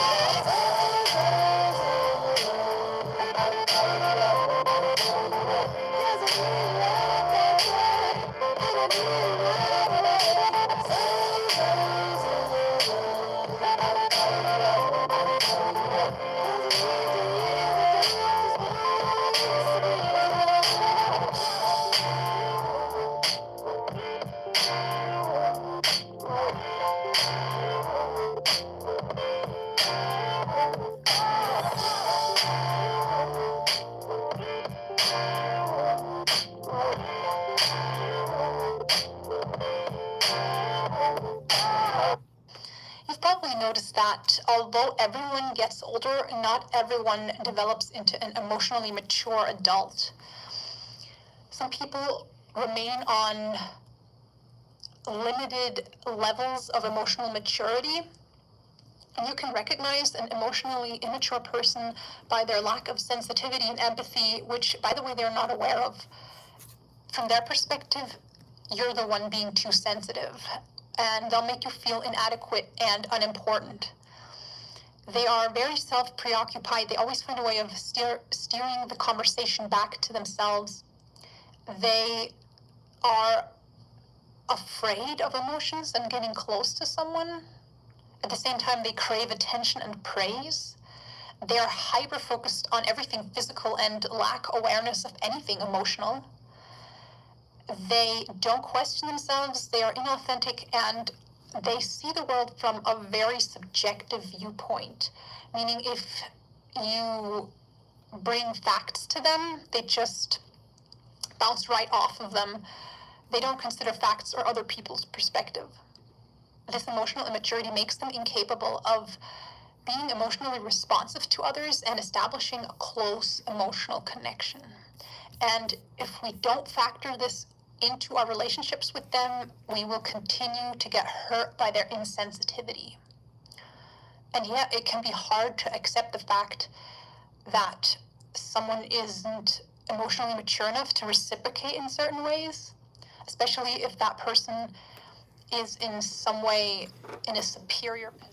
The VOR back in the building live on KBLA Talk 1580. We having a great conversation, man, about emotional dysregulation.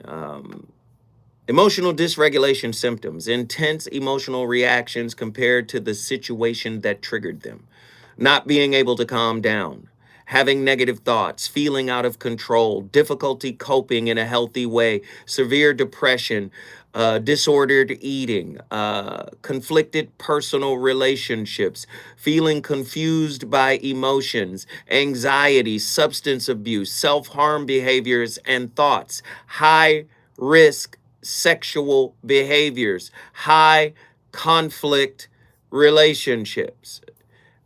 This is heavy stuff, right? And you might not see it, until somebody is triggered, right? Until somebody gets triggered. This is heavy. This is heavy.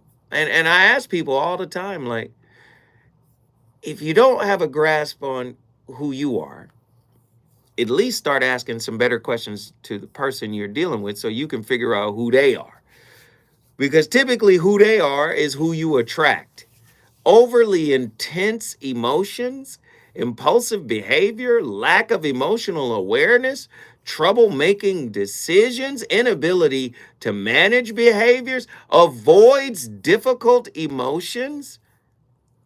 And then here are the benefits of developing emotional intelligence, right? That the thing before was signs of emotional dysregulation. But as a matter of fact, let me get Attila back on before I decompartmentalize that piece. Attila, get back in here and give us your final thought. I hear you cooking out. I hear you. All right, so real quick, just kind of tie up with the last lovely lady said on the video about emotional immaturity. So I find that in the times that I have attracted someone who's emotionally immature, I was immature in a different area. So maybe my emotions were high, but maybe I didn't have my mental state all the way together, right? Mm-hmm. Or my spiritual state was lacking in some kind of way. So it's funny how the Most High works, because things are always going to be kept out of balance. And I think that as much as grace is needed, there's also reality checks and fact checks that are needed as well. So, right. I'm just going to leave it at that. As much as I'd like to psychoanalyze my partner, I recognize that was the time to actually go inward. Wow. Well, we love you, and I love your transparency. You call in, you provide topics. You didn't give us this one, but you provide topics, and I just love it when you call in because your insight is golden. Guess what you just did? I brought Houston in the building. Houston, Texas is in the building because of Attila. If you want to bring your city in the building, all you got to do is call me at 1-800-920-1580. Truemonger, Dallas, Texas. Let's go. Yes, sir. Yes, sir. What are your thoughts on tonight's topic? Oh man, it's a tough one. Mhm. I don't think a lot of people really take time to think about how what this section they put their partner in as far as their emotions go, or themselves. I think because everything it really starts with self. You gotta recognize your own emotional triggers and everything. Ideally, you want to recognize your own before trying to pass judgment on somebody else's. But a lot of times we tend to do things backwards. We want to overanalyze your partner and people around you before looking at yourself. Instead of checking how you respond to certain things, you want to say, "Oh, they're immature," and which they very well may be. But how do you respond to that? Do you respond with an immature response, or do you respond with a mature one? And You know what? That's for that question. I don't think it's a choice. I think people respond from where they are. I don't think it's like, let me choose a mature response, let me choose an immature response. I think for the most part people respond from where they are. In my opinion. What are your thoughts? yeah, it makes sense because I consider myself emotionally mature. A lot of people just look at me because I carry myself. I'm somewhat stoic. I'm an observer, so you can't necessarily read my emotions. Break up the phone call. People always try to assume that they know how I feel or what I'm thinking.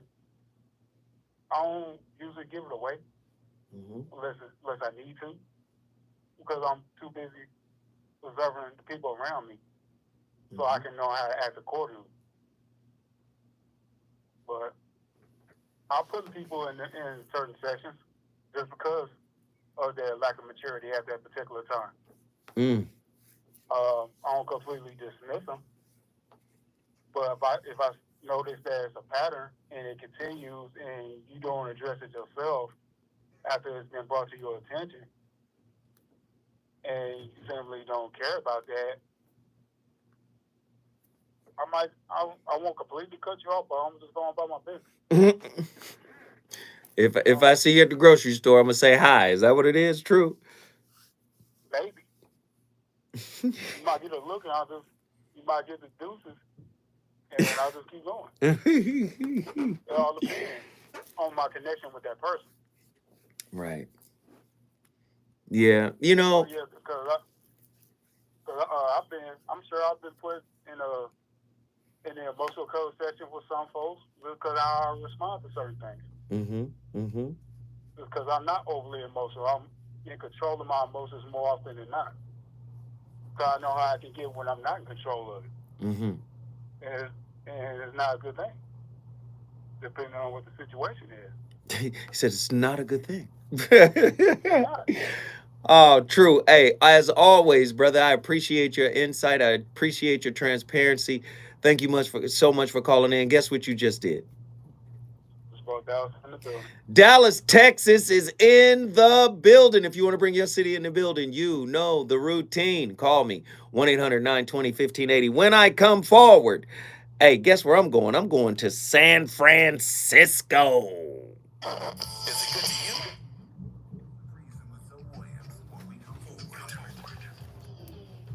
COVID-19 renter protections are are ending for City of Los Angeles tenants. Know your rights and these 3 facts. February 1st is the deadline to pay rental arrears for rent owed from October 1st, 2021 to January 31st, 2023. Residential tenants cannot be evicted without a reason or just cause. You have 5 days to respond to an eviction notice from the court. Learn more at housing.lacity.org. That's housing.lacity.org. Be informed, be protected, be at home. Watch out! You got me! The galaxy is safe once again. In the pretend universe, kids play with pretend guns. In the real world, it's up to us to make sure they don't get their hands on a real gun. If you have a gun in the house, keep it locked, unloaded, and stored separately from ammunition. Safe gun storage saves lives. Learn how to make your home safer at endfamilyfire.org. That's endfamilyfire.org. Brought to you by End Family Fire, Brady, and the Ad Council. We're from Washington. We love Febrez's new scent. Refresh and energize. So much we made a song back.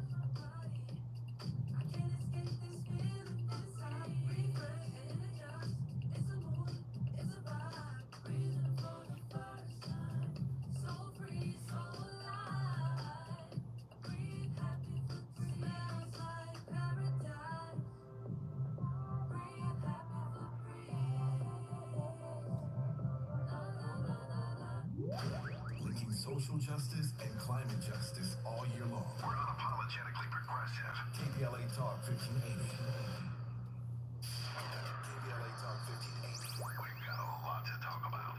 KBLA Talk 1580, connecting you with services and solutions. Stay Housed LA has the resources you need to know your rights and the legal support to back them up. The COVID-19 pandemic has cost people their jobs and livelihoods. This has left an estimated 1/3 of households not being able to be Live in a minute.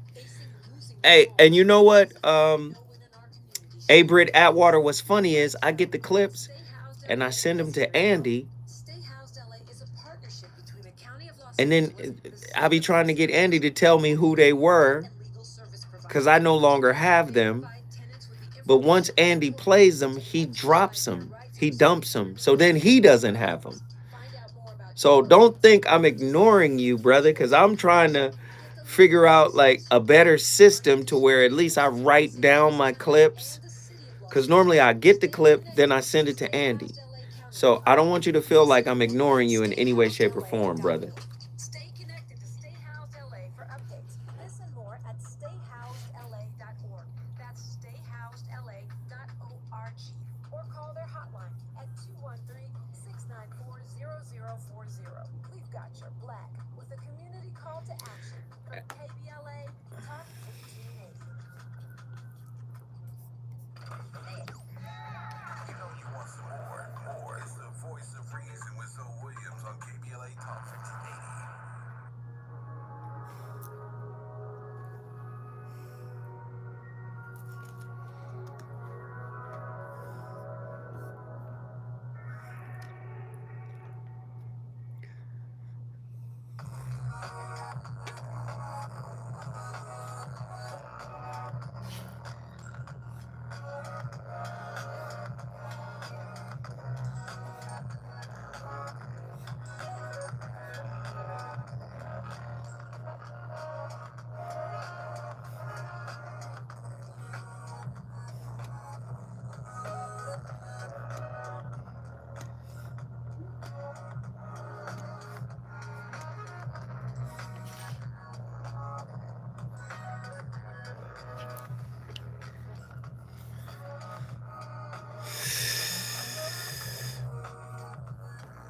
Ladies and gentlemen,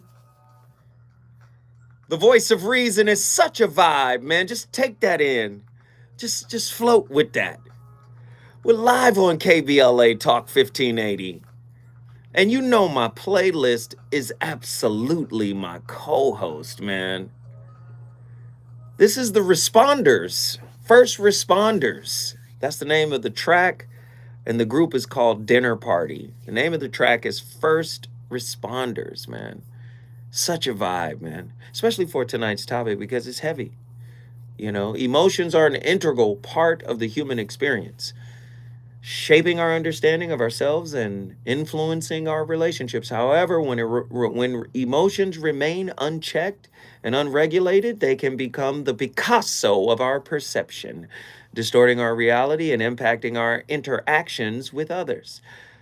Tonight, we tried to delve into the concept of emotional dysregulation, its contributing factors, and its profound effects on self perception and relationships, drawing parallels between the experience of emotional coloring and the struggles faced by African Americans living in segregation during the 1960s.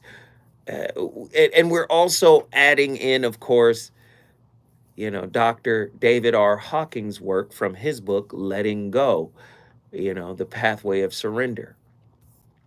And yes, man, you can feel isolated and alone when your partner does not know how to regulate their emotions.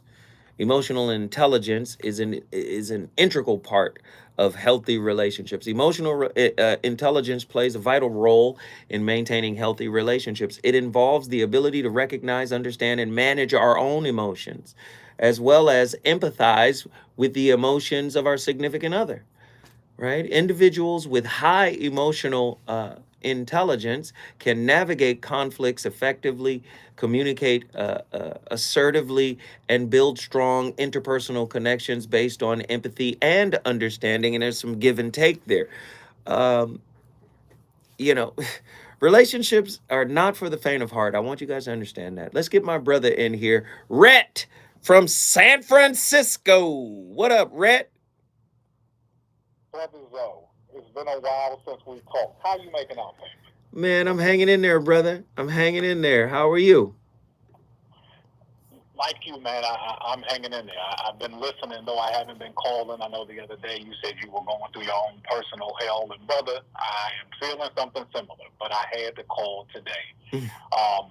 One, because we know TGT got back together, so that second album's coming out, and I expect to hear it in the playlist. And I will get up and walk out of here right now if you mention TGT on this phone call. Don't you do it. And two, in listening to today's topic, I thought long and hard about the work of Dr. Guy Winch and his book Emotional First Aid, and sort of the parallel between today's topic and the fact that a lot of us were never taught emotional first aid. Right. Whereas you get a cut on your arm, you can go to your cabinet. There's a medicine cabinet. There's sort of the tangible, but a lot of us don't know how to look inward or what to look for because we've never been taught how to practice emotional first aid until it's late or until it's too late. The same way if you were to break your leg, you wouldn't tell somebody, well, get up and walk it off. So whether you're dealing with loneliness, depression, anxiety, we don't have the tools. Hell, we don't have the tool chest. So I wanted to know what you thought was important for us to take away from this to make it actionable. Well, number one, I'd love to know your thoughts on that book if you get a chance to read it. I know you're a reader. Yes, man. Number one, call Dr. Jashana Johnson or Dr. Shalonda, right? Crawford or Dr. Pecoya McCall. In other words, go get therapy, right? Go do some therapy, but mix that therapy with some spirit work. You know what I mean? And then surround yourself. Try to vet and surround yourself with healthy, grounded people that you can lean on during these tumultuous times. Again, I've been saying this for a long time, man. Relationships are designed to dress you down, right? We like to get dressed up and go out and look cute, but relationships, it's designed to dress you down. It's designed to undress you, right? All of these protective, mechanisms that we use to cover the truth of who we are. When you get into an intimate relationship, it's going to strip that away. The longer you with somebody, the more you get to know them, the more vulnerable you become, the more exposed you become. And I'm telling you, man, if you're not taking note of how you show up, if you're not taking note of what's being exposed, you're actually missing the purpose of why you're in the relationship. These things are being exposed not for your partner to take advantage of. They're being exposed so you can see them and heal them. Do you see? That's the purpose of their revelation. Yes, your partner gets to see it, but it's really for you to see and correct. But many people don't think that there's anything wrong with them. So self-correction, is like an attack. You know what I mean? But listen, brother, I appreciate you calling. We at the end. You got to call earlier, man, so I could get in and talk to you for a while. But let me just say this. Do not mention TGT in your next call, okay? Don't worry, I won't mention it, brother, but I do need to say, Go James, first in-season tournament champion, the only NBA champion that has an in-season tournament, most points scored ever, multiple championships. Go James. LA is so lucky to have him. You sound like you're not from here. We don't celebrate anything but championships. Kobe Bryant. There's a banner in Staples Center that says different. Oh, my God. Oh, Jesus. Here. Thank you, Red. Yeah, thank you, Red. Lord have mercy. Let me get my final call in here. JW, South Central. You up against the clock, JW. You got about 20 seconds, bro. Go. Hey, ain't nothing new. Always summing up at the end anyway, but if you recall any of my subject matters, I always make the reference to emotional maturity, and I always equate to school in terms of grammar school, junior high, and high school and university. But the main thing I always say, we never was taught emotional maturity. But here's the answer, from my perspective. I believe if you use critical thinking and rationalism and have an open mind instead of having a zero understanding. Jay, I hate to cut you off. We got 10 seconds, bro.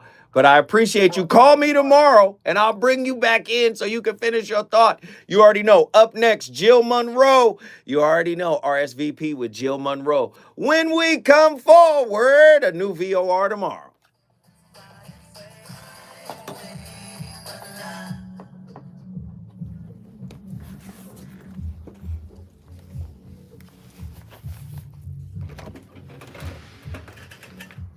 All right.